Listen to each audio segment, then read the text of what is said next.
కథాస్రవంతి నిరంతర కథాప్రసార వాహిని కథల భాండాగారం కథాస్రవంతిని ఆదరిస్తున్న అభిమాన శ్రోతలకు నమస్కారం. ఈనాటి కథకు స్వాగతం.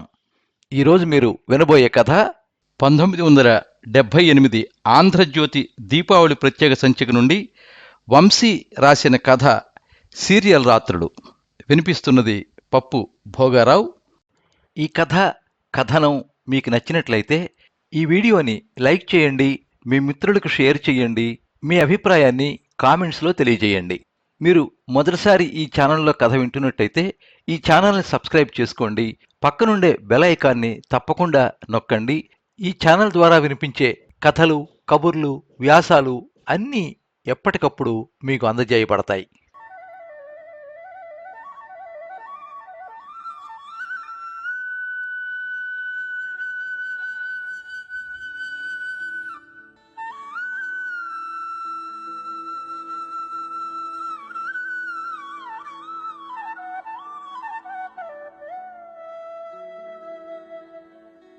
రాత్రి ముసురు మధ్యాహ్నమనగా పట్టుకుంది. ఇంతట్లో వదిలేలా. యానం రేవు ఒడ్డున ఆ తాటాకు పాకలో తీగకు వేలాడదీసిన లాంతరు గాలి గట్టిగా కొడుతున్నప్పుడల్లా ఒక లయతో ఊగులాడుతోంది. వర్షం చినుకు వేడి చిమ్నీ మీద పడ్డప్పుడు చుయ్యమని ఆవిరైపోతోంది. ఆ పాకలో టేబులు, కుర్చీ ఉన్నాయి. కుర్చీలో ముడుచు కూర్చుని ఉన్నాడు టికెట్లమ్మే రేవు గుమాస్తా వీరభద్రరావు. సొంత నావ యజమాని హనుమంతు ఒక మూల దొంతరికాళ్ల మీద కూర్చుని చుట్ట కాలుస్తూ రేవు వైపే చూస్తున్నాడు. ఇంత దళసరి మిలిటరీ స్వెటర్ వేసుకున్నా చలికి ఆగలేకపోతున్న వీరభద్రరావు హనుమంతుని చూసి ఆశ్చర్యపోతున్నాడు. నిక్కర తప్ప ఒంటి మీద ఇంకే గుడ్డమొక్కలేని ఈ వెధవ ఈ చలిలో ఎలా ఉండగలుగుతున్నాడు? చలేయడం లేదు హనుమంతు? చిన్నగా నవ్వాడు హనుమంతు. వేధవ నవ్వుతాడేమిటి? ఆ ఆంజనేయ స్వామి బొమ్మ కింద రావి చెట్టు కుట్టేస్తే బాగుండును, గోదావరి కప్పెట్టేస్తే బాగోదా? అసలు చలి దానివల్లండి. అది కాదయ్యా, చూడు చీకట్లో ఎలా ఊగిపోతుందో. ఈ చలంతా ఈ చెట్టు వల్లే. నవ్వేసిన హనుమంతు, దీన్ని ఆనుకునే దీని పెళ్ళాం చెట్టు ఇంకోటి ఉండేదండి, ఆ మధ్య కూలిపోయిందిలేండి. ఏమిటి? ఆశ్చర్యంగా అన్నాడు వీరభద్రరావు. చిత్తం కొన్నేళ్ల క్రితం అండి.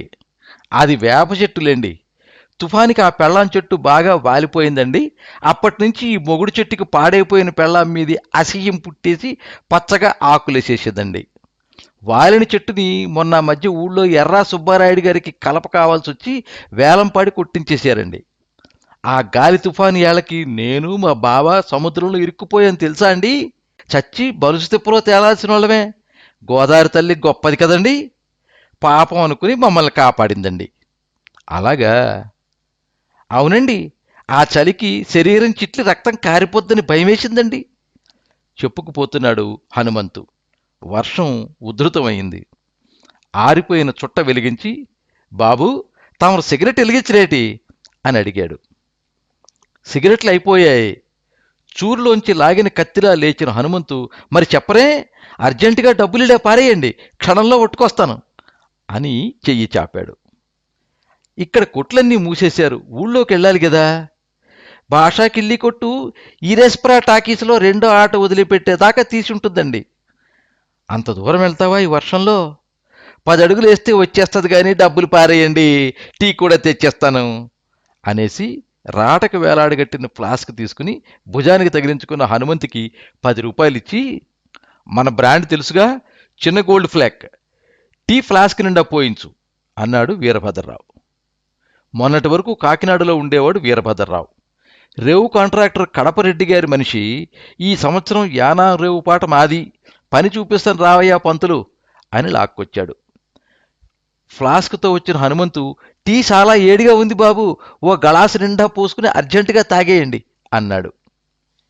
చలి, వర్షం, విసురుగా వీస్తున్న గాలి, అందమైన ఆడది మెత్తని చేత్తో చెంపని తడుతున్నట్టుంది వీరభద్రరావుకి. టీ తాగి సిగరెట్ తీశాడు. తను కూర్చున్న పాకలో తప్ప ఆ ప్రాంతం మొత్తం చీకటి. దూరంగా ఇంకో పాకలో పంట నడిపే స్టాఫ్ తప్ప జనసంచారం లేదు. కొట్లన్నీ సందకాడే కట్టేసిపోయారు. లాంతరు వేడి వెచ్చగా తగులుతోంది వీరభద్రరావుకి. అంత వర్షంలోనూ అవతల రేవులో దుర్గమ్మవారి గుడిలో దీపం అప్పుడప్పుడు కనిపిస్తోంది. ఇలాంటి సమయాలు అందరి జీవితాల్లోనూ రావు అనుకున్నాడు అతను. రాత్రి, శీతాకాలం. వెన్నెల, చంద్రుడు గోదావరి నీళ్లలో ముఖాలు కడుక్కుంటున్నాయి. వీరభద్రరావు ఈ యానం వచ్చి ఏడాదయ్యింది. ఊరంతా బాగా అలవాటైపోయింది. నాటకాలు వేసే కాట్రేన్ కోనసీను, పేకాటలో డబ్బులు సంపాదించే సాగరు, మ్యాండ్లిన్ వాయించే కృపానందరావు మంచి ఫ్రెండ్స్ అయ్యారు. దరియాలతిప్ప రోడ్డు, నీలపల్లమ్మ గుడి ముందు ఖాళీ స్థలం, పిల్లంక ఏటుగట్టు గొప్పగా నచ్చేశాయి. ఈ ఊర్ని, గోదారిని ఈ జన్మకి విడిచిపెట్టనని పెద్ద శపథమే చేసుకున్నాడు మనసులో. ఆ వెన్నెల రాత్రి అందంగా ఉంది. జాలారిపాట అలలు మోసుకెళ్తున్నాయి. కోలంక రామరాజు గారు రాసిన కొత్త హైకూలు గుర్తు చేసుకుంటున్నాడు. ఆ కొండూరు రామరాజుల తను కూడా కవి అయి ఉంటే 3 శతకాలు రాసి పారేసి ఉండేవాడి పాటికి. కానీ తను కవి కాడు, ప్రేమికుడు. అతని ప్రేయసి తెల్లని లేచి తెరకప్పుకున్న అరబ్బు రాణిలా ఉంటుంది. కాసేపట్లో ఇక్కడికొస్తుంది. పాకలోంచి బయటకొచ్చి దూరంగా కనపడే ఎదుర్లంక రేవు వైపు చూశాడు. అమ్మవారి గుడి దీపాలు, కాఫీ హోటల్ పాక, ఎక్సైజ్ ఆఫీస్ షెడ్ తాలూకు దీపాలు మెరుస్తూ కనిపిస్తున్నాయి. ఆ వెలుగు వెన్నెల గోదావరిలో హనుమంతు నడుపుతున్న పడవ ఒడ్డుకొస్తోంది. అతనిలో ఆనందపు కెరటం. అదిగో తను ఆ పడవలో నిలబడి ఎలా చూస్తోందో చంద్రుణ్ణి. సన్యాసిని, శుద్ధ సన్యాసిని, కలల కాసుల పేరు కంఠానికుందేమి దరహాసిని అని పాడబుద్ధేస్తుంది. ఆ చలిలో వెచ్చని జ్వరంతో కాగిపోతూ ఆ ప్రేయసిని చూస్తున్నాడు. ఆమె పేరు ఊర్మిళ. నీళ్లు లోపలికొచ్చేస్తున్నాయి. యదవ నావకి కర్రయ్య లేక సత్తన్న బాబు. తాళరేవు నుంచి మేస్త్రిని పిలిచి నావకి కీర్పు ఇమని చెప్పాలి. నావని రాటక కడుతూ అన్నాడు హనుమంతు. తెల్లచీరలో పడవలోంచి దిగిన ఊర్మిళ పాకలోకొచ్చింది. ఆమె జడలో మల్లెల వాసన ఆ పాకంతా నిండిపోయింది. దాంతోపాటే వింత వెలుగొచ్చేసింది ఆ పాకలోకి.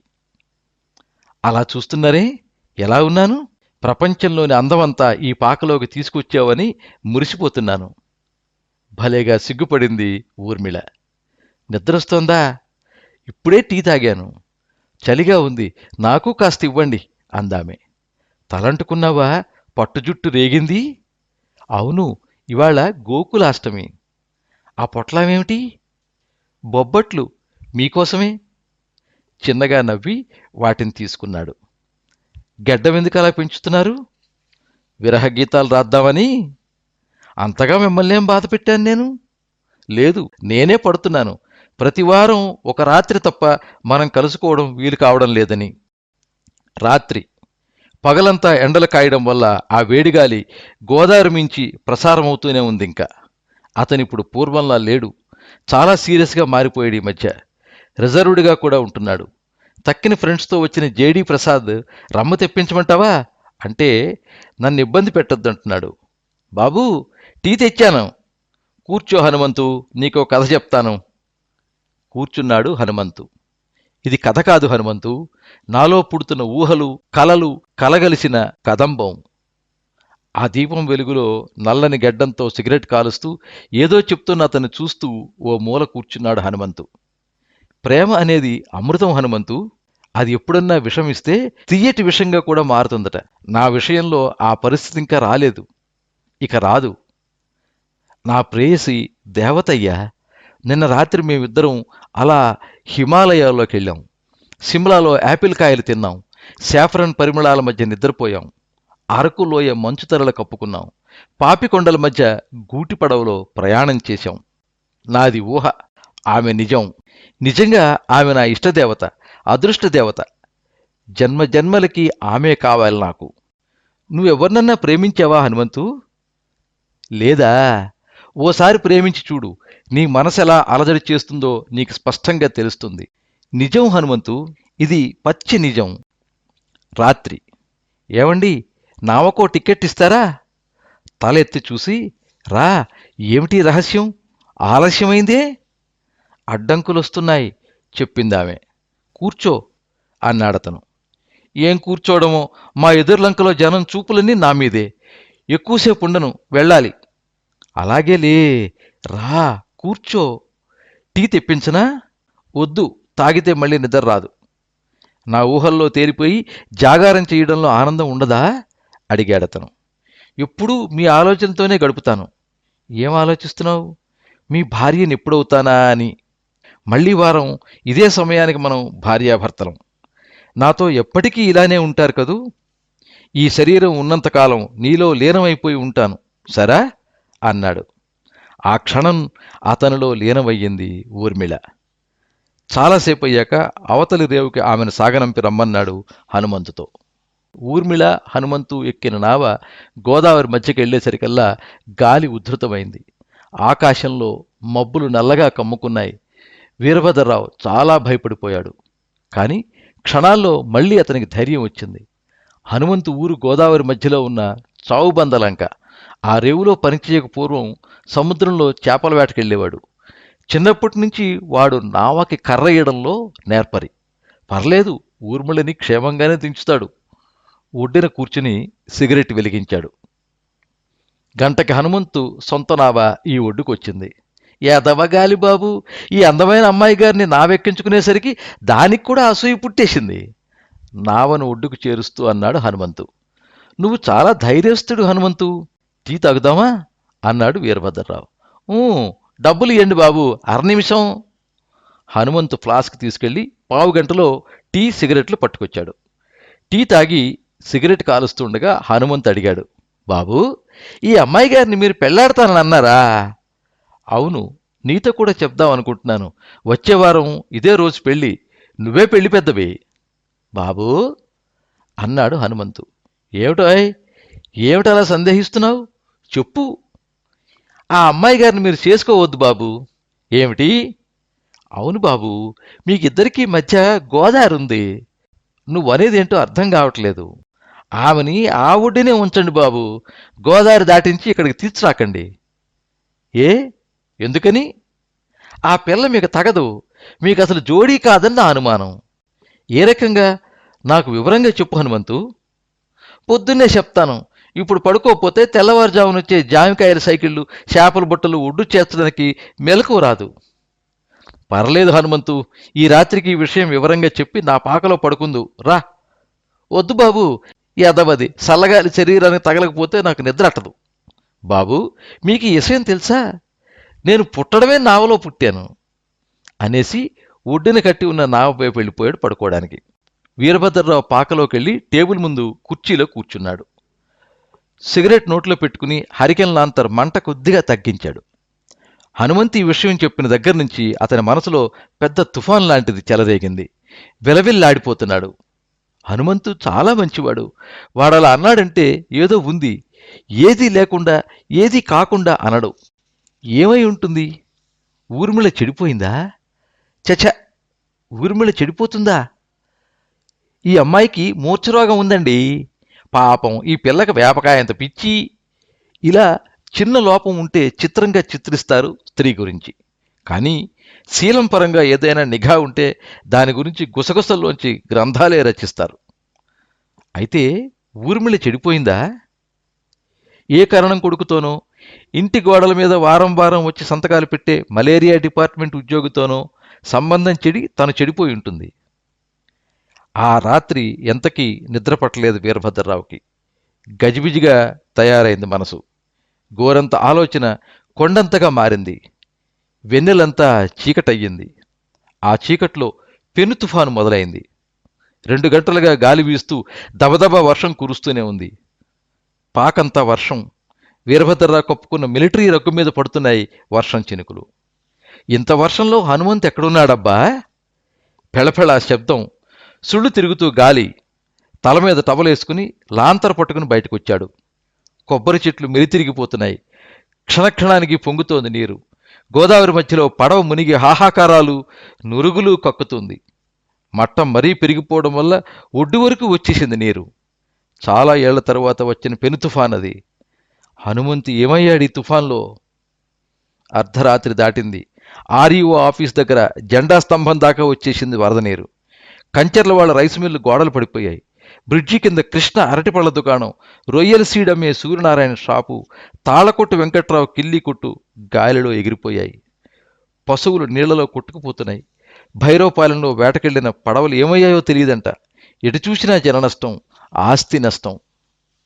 ఇంతకీ ఆ హనుమంతుడేమైనట్టు? మర్నాడు తెలిసింది, హనుమంతు చనిపోయాడు. గోదావరి హనుమంతుని మింగేసింది. వీరభద్రరావుకి ఊర్మిళ విషయం విశదీకరించకుండానే తనలో ఇముడ్చేసుకుంది ఈ వృద్ధ గౌతమి హనుమంతుని. రాత్రి 10 అయ్యింది. ఎక్కడికే బయలుదేరావు? గుమ్మం ముందు దెయ్యంలా నిలబడి నిలదీస్తుంది ఊర్మిళ సవతి తల్లి.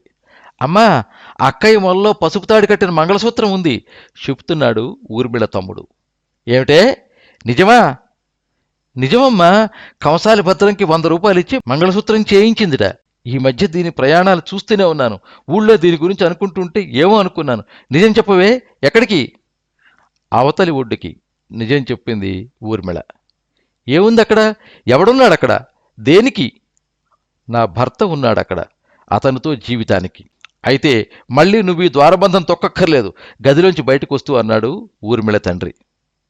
సరే, నిశ్చయంగా బయలుదేరింది ఊర్మిళ. ఫంటెక్కిన ఊర్మిళ యానాం రేవుకొచ్చింది. మొన్న గోదావరి పొంగినప్పుడు పాతపాక కొట్టుకుపోయినట్టుంది, కొత్తది వేశారు.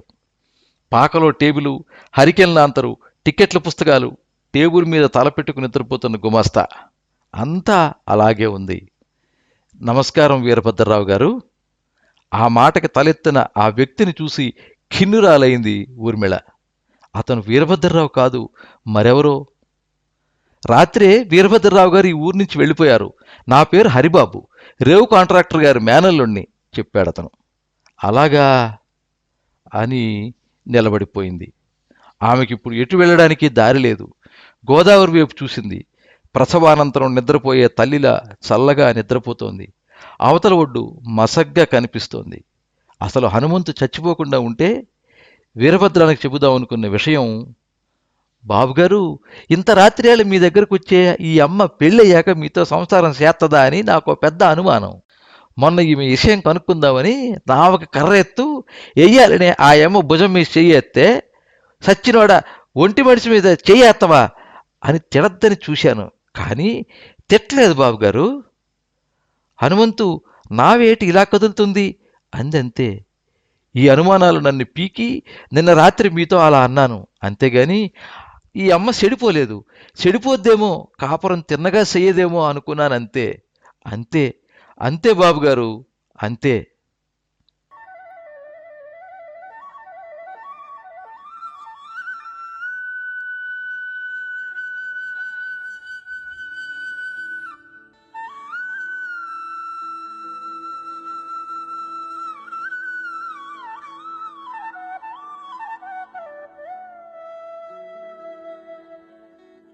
మీరింతవరకు సీరియల్ రాత్రులు కథ విన్నారు. రచన శ్రీ వంశీ, వినిపించినది పప్పు భోగారావు.